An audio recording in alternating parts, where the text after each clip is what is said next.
माननीय सदस्यहरू, प्रतिनिधि सभाको 7औं अधिवेशनको पहिलो बैठकको कारबाही प्रारम्भ हुन्छ। सर्वप्रथम सम्माननीय राष्ट्रपतिबाट अधिवेशन आह्वान सम्बन्धी पत्र प्राप्त हुन आएको छ। सो बेहोरा पढेर सुनाउँछु। नेपालको संविधानको धारा 93 को उपधारा 1 बमोजिम सम्मत 2077 साल फागुन 23 गते आइतबारका दिन 16 बजे अन्तर्राष्ट्रिय सम्मेलन केन्द्र नयाँ बानेश्वरमा प्रतिनिधि सभाको अधिवेशन आह्वान गरेको छु। मिति 2077 साल फागुन 17 गते। विद्यादेवी भण्डारी।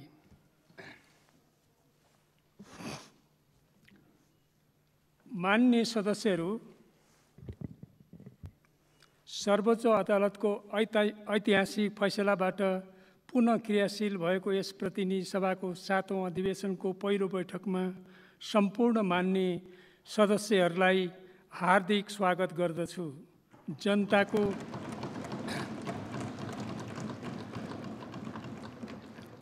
जनताको सार्वभौम सत्ताको अभ्यास गर्ने यो सर्वोच्च थलो पुनर्स्थापित भएको सुखद अवसरमा सम्पूर्ण मान्य सदस्यहरू, यो सभालाई पुनः क्रियाशील बनाउन योगदान गर्ने सम्पूर्ण निकाय तथा महानुभावहरू र आम जनतालाई बधाई ज्ञापन गर्दछु।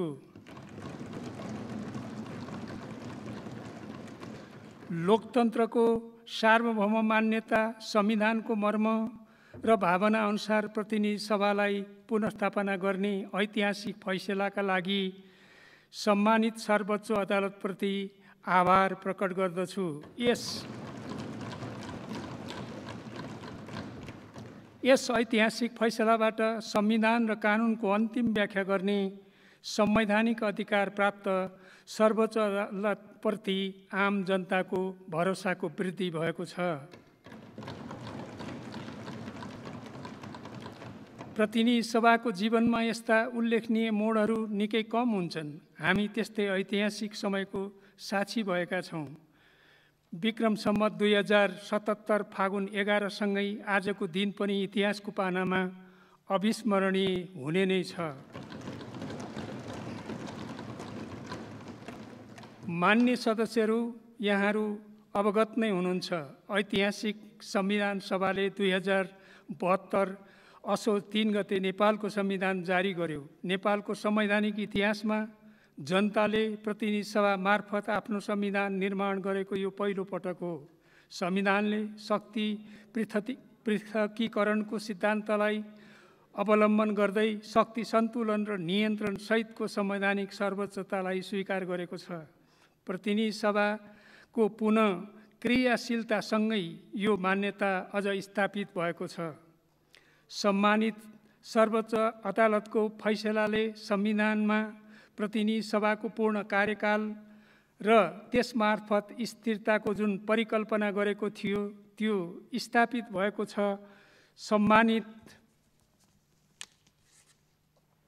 सम्मानित सर्वोच्च अदालतबाट यसको विहङ्गम व्याख्या मात्र भएको छैन, भविष्यमा जनताको नेतृत्व गर्नेहरूलाई मार्गदर्शन पनि गरेको छ। राष्ट्रिय राजनीतिमा देखिएका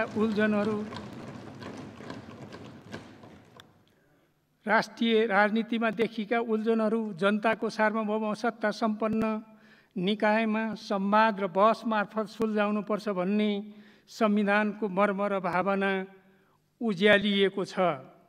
संवैधानिक व्यवस्था अनुसार सङ्घीय संसदको 7औं अधिवेशन सुरु गर्न गृह कार्य चलिरहँदा अप्रत्याशित रूपमा 2077 पौष 5 गते प्रतिनिधि सभालाई अवरुद्ध गरियो। नेपाली जनतामा निहित सार्वभौम सत्ताको प्रतिनिधिमूलक संस्था प्रतिनिधि सभाको प्रमुख पदाधिकारीको हैसियतमा संविधानको रक्षार्थ सम्बद्ध पक्षको ध्यान आकर्षण गर्न एवं आवश्यक पहल कदमी लिन गरिएको प्रयास मान्य सदस्यहरूलाई अवगत नै छ। इतिहासले यसको उचित मूल्याङ्कन जरुर गर्नेछ।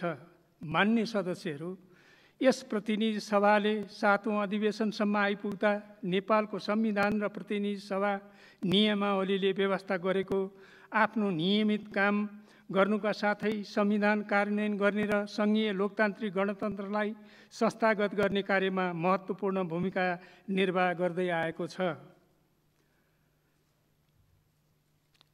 प्रतिनिधि सभा पुनः क्रियाशील भएसँगै हामीमाथि इतिहासले केही गहन जिम्मेवारी पनि थपेको छ। केही वृत्तबाट विगतका विसङ्गतिपूर्ण अभ्यास दोहोरिने आशंका उत्पन्न भइरहेको सन्दर्भमा यस सभालाई जीवन्त, गतिशील र थप जनमुखी बनाउन प्रतिनिधि सभामा प्रतिनिधित्व गर्ने राजनीतिक दल मान्य सदस्यहरूको भूमिका महत्त्वपूर्ण हुन्छ। स्थिरता र यसमार्फत जनताको समृद्धिको चाहनालाई सम्बोधन गर्न यो सभा आफ्नो जिम्मेवारी निर्वाहमा कामयाबी हुने नै छ।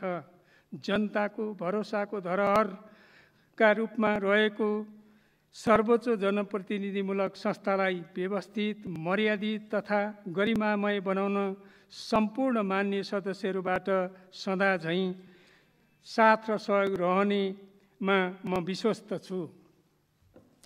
धन्यवाद।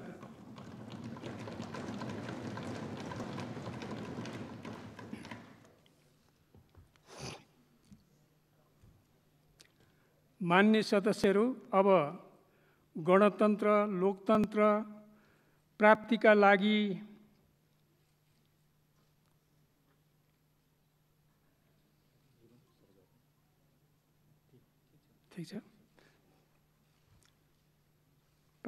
लागि जीवन उत्सर्ग गर्ने ज्ञात अज्ञात शहीदहरूप्रति श्रद्धाञ्जली अर्पण गर्न उठेर 1 मिनेट मौन धारण गरौँ।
धन्यवाद।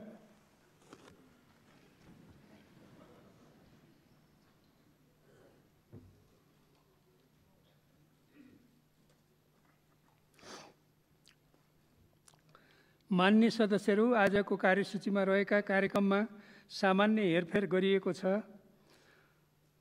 मान्य सदस्यहरू, राष्ट्रपतिको कार्यालयबाट मन्त्री परिषद गठन सम्बन्धी पत्रहरू प्राप्त हुन आएको छ। म सोको ब्यहोरा पढेर सुनाउँछु। क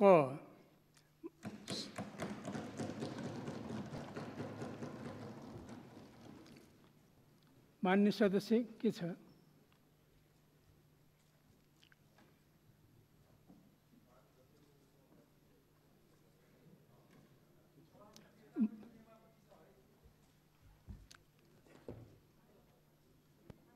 के को नियमापत्ति? यो बोल्ने क्रममा होइन, उहाँको जिज्ञासा। तपाईलाई मैले समय दिएको छैन, बस्नुस्। मैले समय दिएको छैन, बस्नुस्। पक्षपात होइन, मैले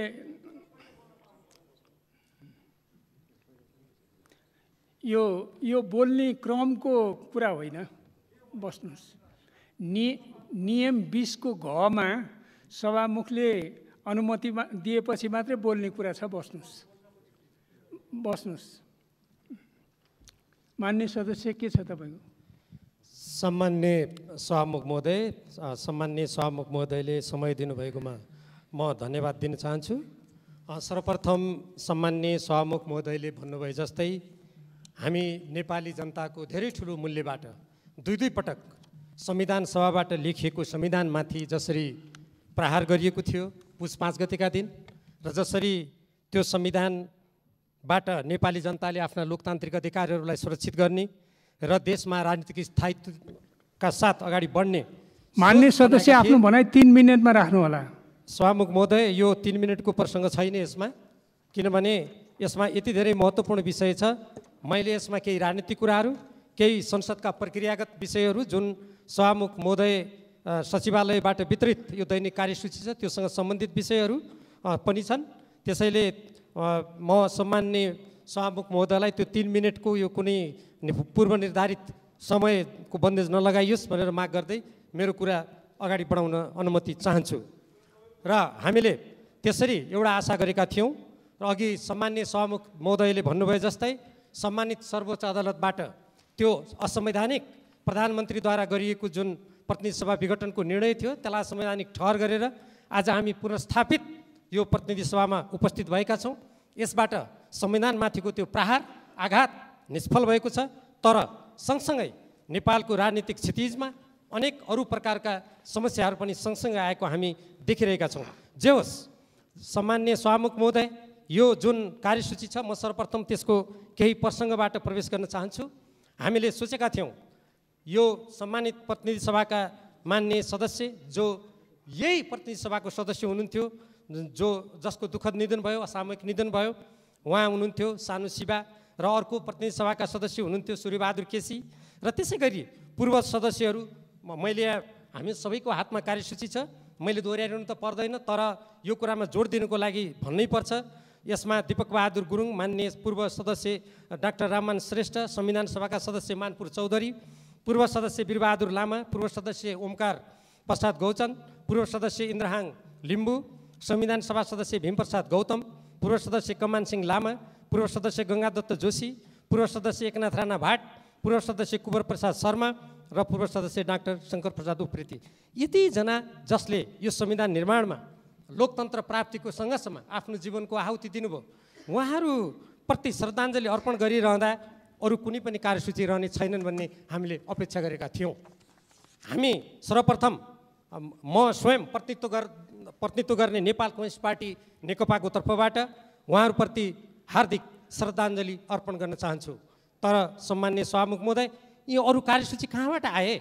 एक त यो लोकतन्त्रमा अध्यादेशबाट शासन गर्ने परम्परा कति उचित हो, कति त्यो रूपको त्यो प्रकारका काम कारबाहीलाई हामी लोकतन्त्रमा विश्वास गर्ने हाम्रो यो प्रतिनिधि सभाले स्वीकार गर्छ भन्ने प्रश्न उठ्छ एकातर्फ। अर्कोतर्फ यसरी अध्यादेशबाट शासन सञ्चालन गर्ने र संविधानलाई मिच्ने, संविधानको धारा 76 र 85 को अपव्याख्या गरेर यो प्रतिनिधि सभाको मृत्यु, यो प्रतिनिधि सभामाथि प्रहार गर्ने र यस्तो जुन कुरा आएको छ यसप्रति हाम्रो गम्भीर आपत्ति छ। त्यसको साथसाथै म के कुराको स्मरण गराउन चाहन्छु भने यो प्रतिनिधि सभामा जुन सरकार भनेर सभामुख महोदयले मान्य सदस्य गठनको कुरा गर्नुभयो। मान्य सदस्य तपाईँ रोकिनुहोस् एकछिन। के को नियमापत्ति तपाईँको? कुन नियमको के नियमापत्ति? नियम 26 अनुसार मैले नियमापत्ति गरेँ। के को नियमापत्ति खोलाउनु? 14 र नियमावलीको 93 लाई कोड गरेर म भन्न चाहन्छु। पहिलो बैठकको पहिलो सूचीमा अध्यादेशहरू पेश हुनुपर्ने भन्ने छ।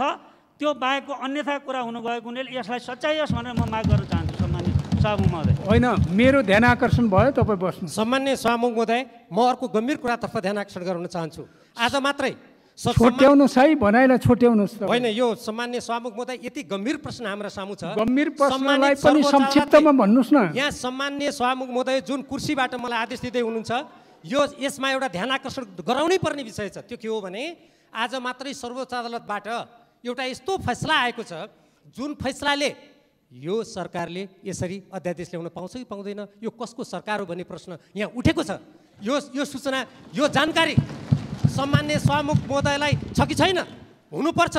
त्यसकारण म के भन्दैछु भने जुन कुराको वैधता छैन, जुन कुरा राजनीतिक दृष्टिकोणबाट, नैतिक दृष्टिकोणबाट, संवैधानिक दृष्टिकोणबाट, कानुनी दृष्टिकोणबाट र हाम्रो यो सम्मानित प्रतिनिधि सभाको परम्परा र अभ्यासबाट जुन कुरा यहाँ स्थापित हुँदैन, जुन कुराको अभ्यास गरिँदैन, त्यो कुराको अभ्यास नगरियोस् भनेर सम्मान्य सभामुख महोदयलाई आकर्षित गराउँदा के त्यसमा समयको बन्देज लाग्न सक्छ र?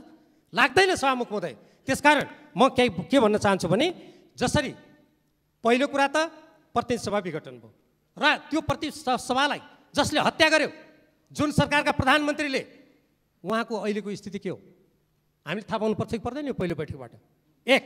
दोस्रो कुरा, अहिले सम्मानित सर्वोच्च अदालतबाट हामीले भर्खरै समाचार माध्यममा पढ्न पायौँ, अब निर्वाचन आयोगले गरेको जुन फैसला थियो, तत्कालीन नेपाल कम्युनिस्ट पार्टी नेकपालाई दर्ता गरेको जुन थियो, त्यो एउटा आश्चर्यजनक कुरा हामीले सुनेका छौँ।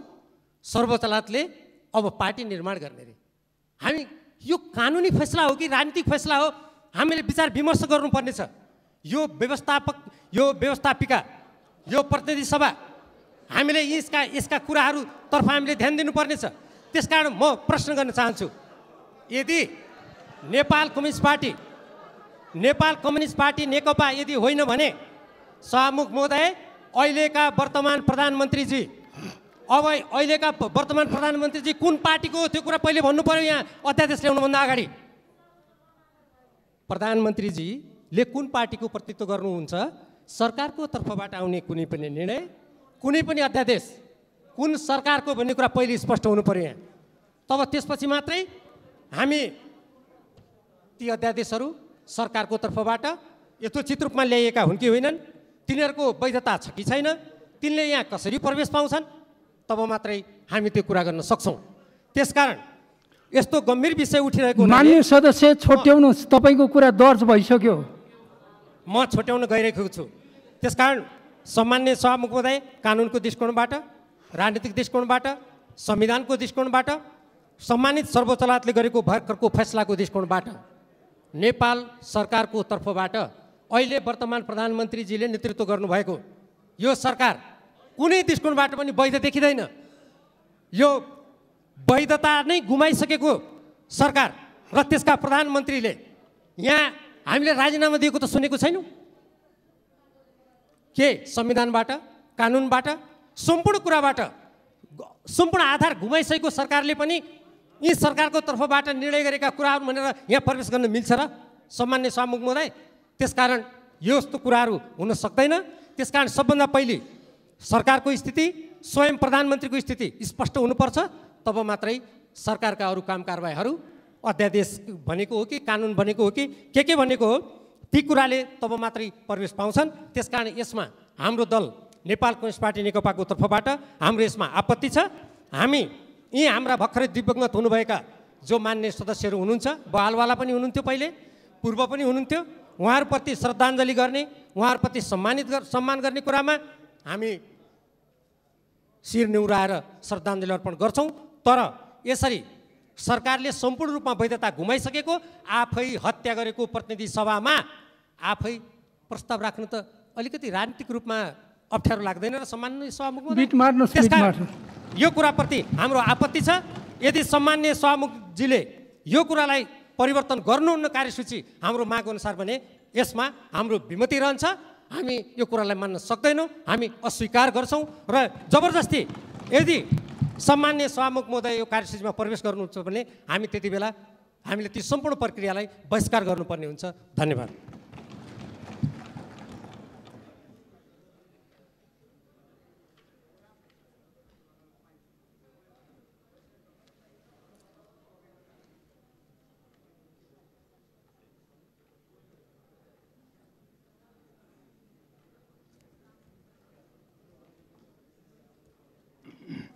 मान्य सदस्यहरू, प्रतिनिधि सभा नियमावली 2075 को नियम 93 को 1 मा संविधानको धारा 114 बमोजिम जारी भएको अध्यादेश जारी भएपछि बसेको सदनको पहिलो बैठकमा पेश गर्ने व्यवस्था रहेकोले आजै पेश गर्नुपर्ने कानुनी बाध्यतामा मान्य सदस्यहरू, यस कार्यसूचीमा अरू कुनै कार्यसूची छैन। राष्ट्रपति कार्यालयको पत्रको जानकारी बाहेक बस्नुहोस्। म बैठकलाई अगाडि बढाउँछु।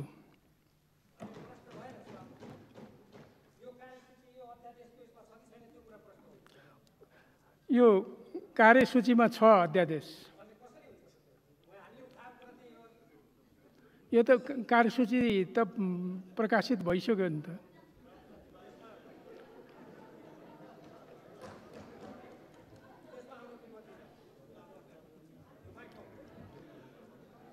तपाईँको विमति पनि दर्ज भयो, म बैठक पनि अगाडि बढाउँछु।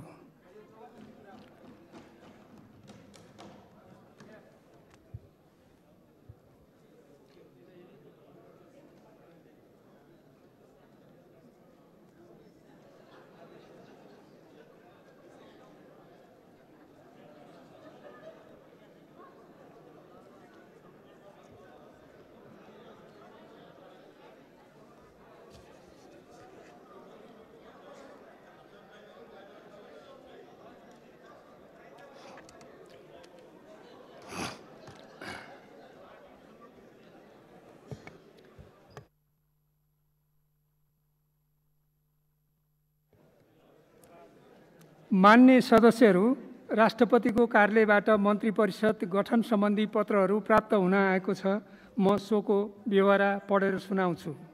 क, सम्माननीय राष्ट्रपति श्रीमती विद्यादेवी भण्डारीज्यूले मिति 2074 11/3 गते गठित मौजूदा मन्त्री परिषदमा नेपालको संविधानको धारा 76 को उपधारा 9 बमोजिम सम्माननीय प्रधानमन्त्रीज्यूको सिफारिसमा देहाय बमोजिम नियुक्ति, हेरफेर र कार्यविभाजन गरी देहाय बमोजिम मन्त्री परिषद गठन गर्नुभएको छ।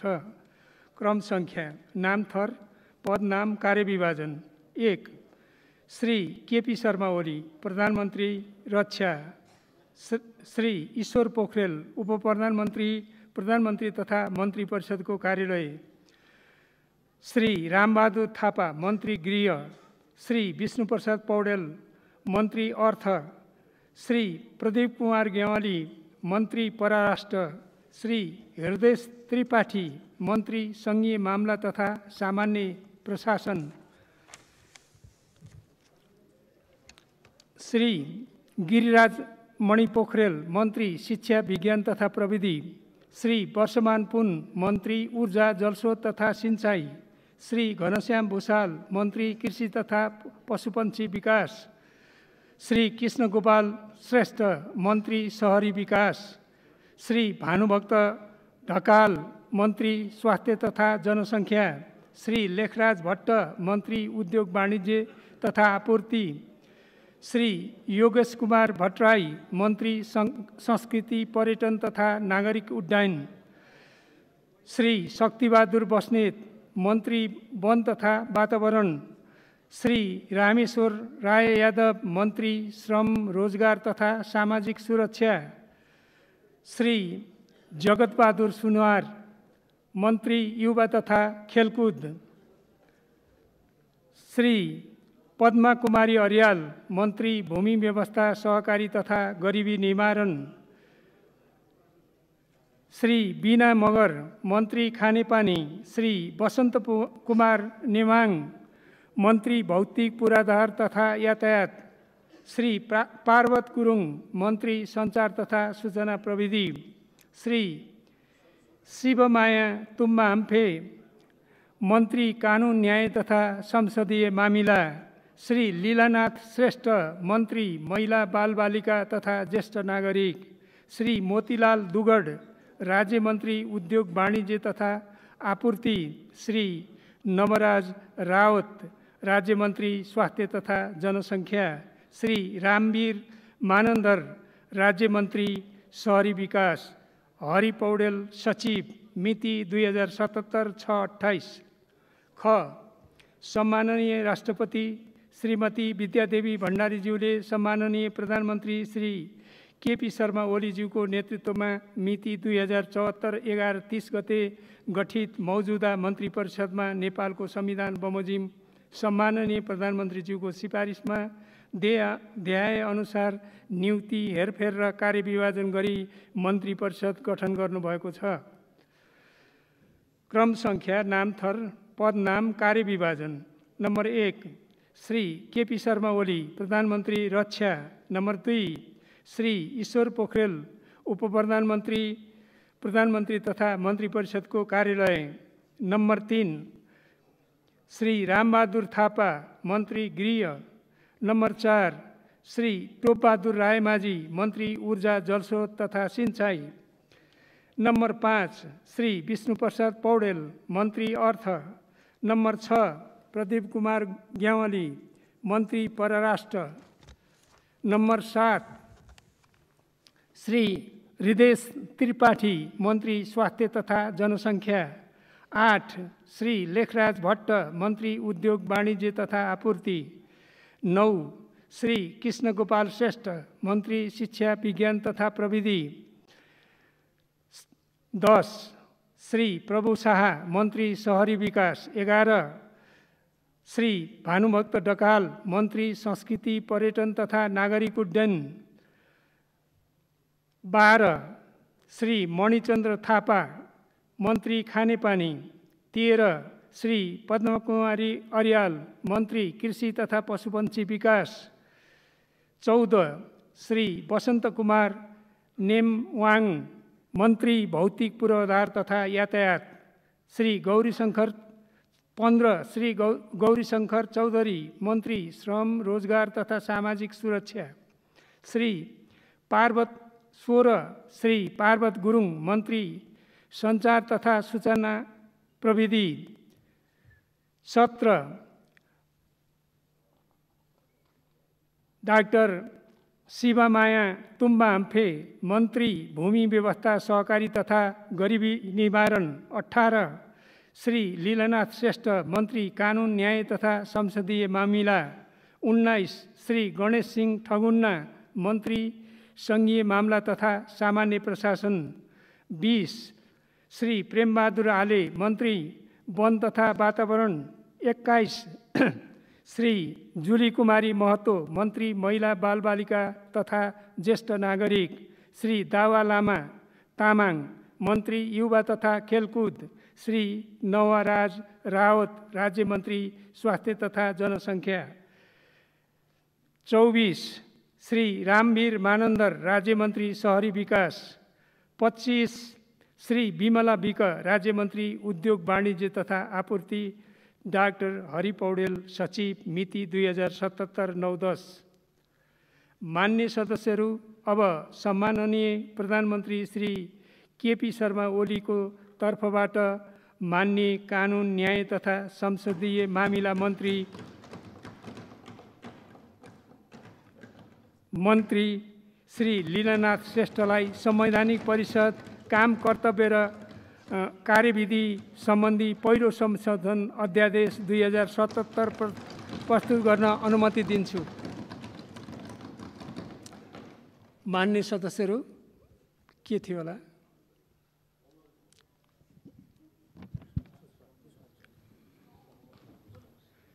माननीय पुष्पा भूषाल गौतम, समय 3 मिनट।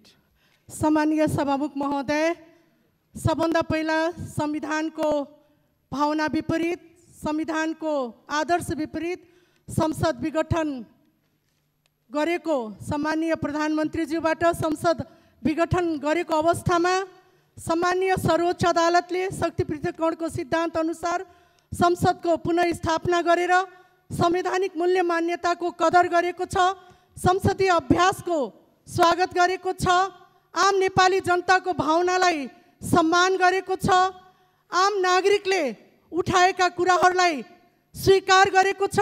त्यो सबभन्दा पहिला प्रमुख प्रतिपक्षी दल नेपाली काङ्ग्रेस सम्मानीय सर्वोच्च अदालतको संसदलाई पुनर्स्थापना गर्ने त्यो निर्णयको भरपूर्ण स्वागत गर्न चाहन्छ।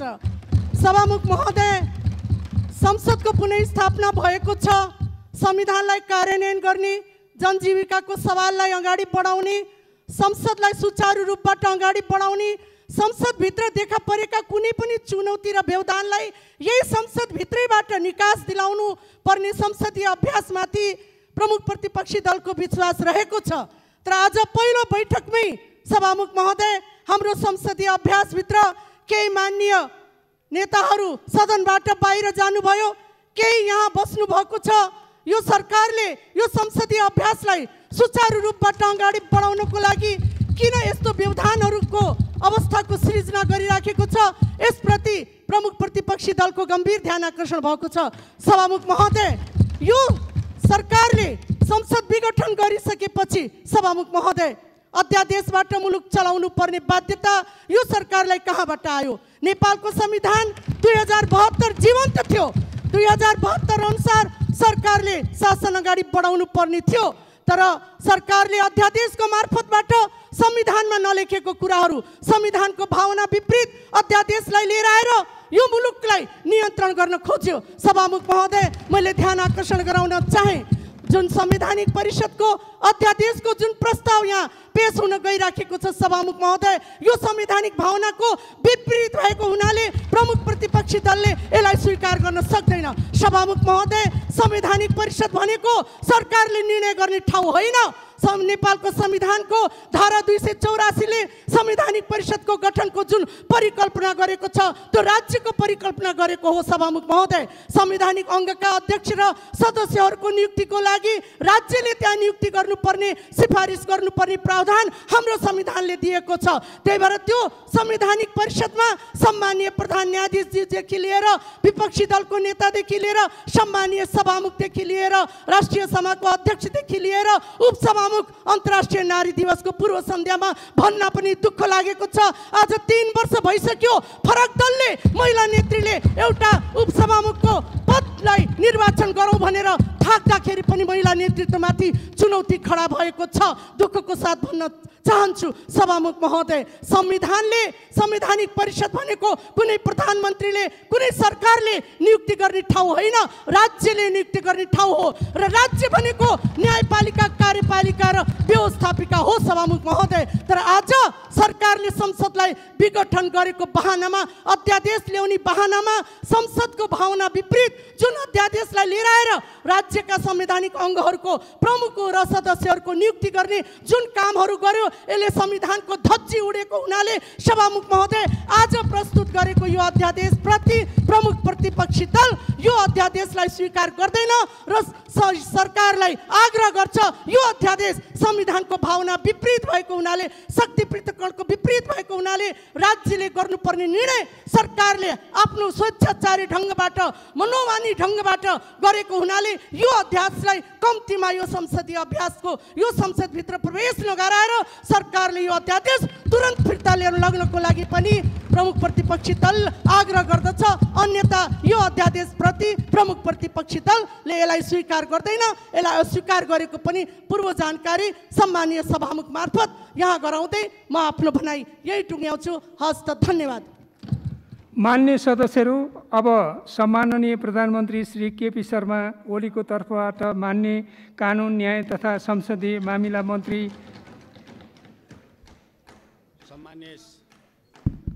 मान्य सदस्य, सम्मान्य सभामुख महोदय, फेरि उठ्नुभयो।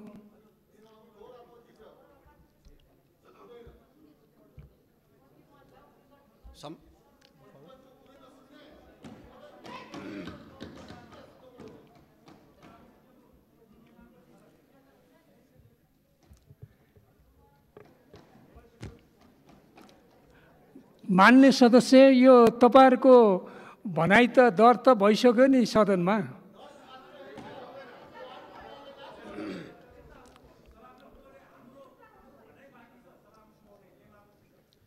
सम्मानीय सभामुख महोदय, संवैधानिक परिषदको काम कर्तव्य अधिकार कार्यविधि सम्बन्धी ऐन 2063 को परिषदको अध्यक्ष मान्य मन्त्रीज्यू एकछिन रोकिनुहोस्।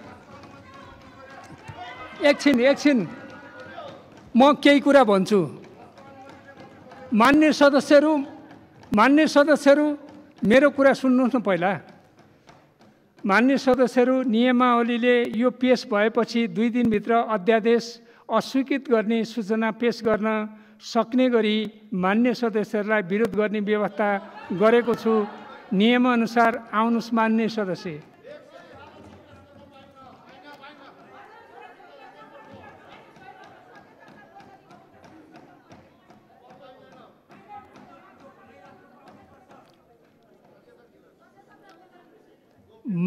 मान्य श्री बालकृष्ण खाँड।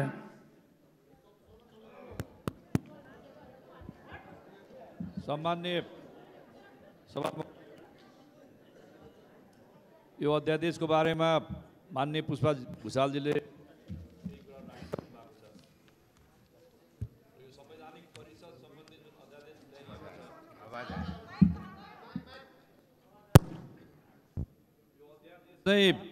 संविधानको प्रतिकूल छ। संविधानले संवैधानिक परिषदको बारेमा जुन खालको बनोट बनाएको छ, संवैधानिक परिषदमा राज्यका सबै अङ्गका प्रतिनिधिहरूको सहभागिता रहेको छ। तर सरकारले जुन खालको अध्यादेश लिएर आयो यो अत्यन्तै संविधानको प्रतिकूल हो र संवैधानिक परिषदको जुन स्पिरिट छ त्यो स्पिरिटलाई यसले पुरै समाप्त गरेको छ। त्यसकारणले प्रमुख प्रतिपक्षी दल नेपाली काङ्ग्रेस सरकारले यो अध्यादेश अविलम्ब फिर्ता गरोस्। अहिलेको यो संवेदनशील घडीमा सम्माननीय प्रधानमन्त्रीजीले प्रतिनिधि सभा भङ्ग गर्नुभयो। यो विघटनलाई प्रमुख प्रतिपक्षी दल लगायत धेरै दलहरूले, आम नागरिकले असंवैधानिक, अलोकतान्त्रिक, सर्वसत्तावाद र निरङ्कुशताको कदमको रूपमा लिएको थियो। सर्वोच्च अदालतले प्रधानमन्त्रीजीको सरकारको प्रतिनिधि सभाको विघटनलाई फिर्ता गरेको छ र प्रतिनिधि सभा पुनर्स्थापित गरेको छ। प्रतिनिधि सभाले संविधानलाई ट्र्याकमा लिएर जाने, संसदीय अभ्यासलाई जनताको भरोसा र विश्वास अनुकूलको बनाएर लिएर जाने हामी सबैको दायित्व हो। त्यही कारणले सरकारले संवैधानिक परिषदको जुन अध्यादेश ल्याएको छ यो बिल्कुलै असंवैधानिक छ। यो असंवैधानिक अध्यादेश स्वीकार गर्नै सकिँदैन। यो जारी भएको बखतमै हामीले यसको विरोध गरेका थियौँ। पहिलो पटक सरकारले फर्कायो, त्यही फर्काएको अध्यादेशलाई फेरि लिएर आयो। सरकार आफैले स्वीकार गरेका थियो यो असंवैधानिक छ, फेरि असंवैधानिक यो अध्यादेश लिएर आएको छ। यो अध्यादेश यो सदनमा प्रवेश गर्न सक्दैन। म सम्मान्य सभामुखजीलाई आग्रह गर्न चाहन्छु, सरकारलाई पनि म भन्न चाहन्छु यो असंवैधानिक अध्यादेश अविलम्ब फिर्ता लिएर गइयोस्। यसलाई हामी स्वीकार गर्न सक्दैनौँ। यो प्रक्रियालाई अगाडि बढाउने क्रममा हाम्रो सहयोग रहन सक्दैन। हामी यसको घोर आपत्ति गर्छौँ, फेर घोर विरोध गर्दछौँ र फिर्ता हुनेछ भन्ने हाम्रो विश्वास छ। फिर्ताका लागि नै हामी दृढ छौँ। धन्यवाद। यस विषयमा म सरकारको ध्यान आकर्षण गराउन चाहन्छु र मन्त्रीजीलाई म अगाडि बढ्न। सम्माननीय सभामुख महोदय, संवैधानिक परिषदको काम कर्तव्य अधिकार कार्यविधि सम्बन्धी ऐन 2063लाई परिषदको अध्यक्ष कम्तीमा 4 जना अन्य उपस्थित भएमा परिषदको गणपूर्वक सङ्ख्या बैठक पेश भएको प्रत्येक विषयको निर्णय सर्वसम्मतिका आधारमा बैठक हुन नसकेको हुँदा संवैधानिक परिषदको बैठक निर्णय हुन नसक्ने तत्सम्बन्धी व्यवस्थालाई तत्कालीन संशोधन गर्न आवश्यक संसदीय संसदको अधिवेशनले नेपाल सरकार मन्त्रीपरिषदको सिफारिस सामान्य राष्ट्रपतिबाट जारी भएको संवैधानिक परिषदको काम कर्तव्य अधिकार सम्बन्धी ऐन 2063लाई संशोधन गर्न अध्यादेशलाई नेपालको संविधानको धारा 114 उपधारा 2 खण्ड क बमोजिम सभामुख महोदयको अनुमतिले सभा समक्ष पेश गर्दछु। धन्यवाद।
मान्य सदस्यहरू,